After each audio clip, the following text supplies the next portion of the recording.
Good evening મિત્રો, એમાં વાત કઈ કેવી છે કે અધવચ્ચેથી વ્લોગ ચાલુ કરી દીધો ને હાલતી ના થઈ ગયા દુકાન બાજુ. એટલી વારમાં દુકાને પહોંચી ગયા ને બેહી ગયા નિરાંતે. આવી ગઈ ભેળ ને 5 વાળી છાશ. જય શ્રી રામ, ગુડ મોર્નિંગ મિત્રો. નાઈ ધોઈને થઈ ગયા છીએ તૈયાર અને કરી દીધી ભગવાનની પૂજા.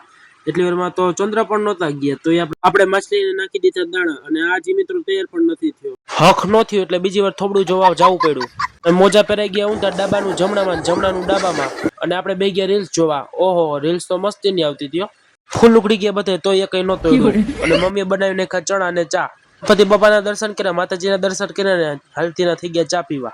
રસ્તામાં ગૌ માતાના દર્શન કર્યા અને ઘડિયાળ પહેરીને હાલતીના થઈ ગયા નિશાળ બાજુ. એટલી વારમાં તો આપણી બસ પણ આવી ગઈ.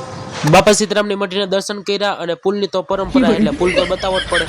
આપણે બેહી ગયા નિરાંતે અને ઠંડો ઠંડો પવન ખાતા ખાતા પહોંચી ગયા સુરસાંગડા. એટલી વારમાં તો હાઈવે ઉપર ચડી ગયા ને કાલાવડમાં યાદ માટે તો લાંબી લાંબી હતી બાકી. એટલી વારમાં તો નિશાળે પહોંચી ગયા. ગાભો લઈને ખુરશી સાફ કરીને બેહી ગયા નિરાંતે, કારણ કે આપણને મળી ગયું એક ફ્રી લેક્ચર.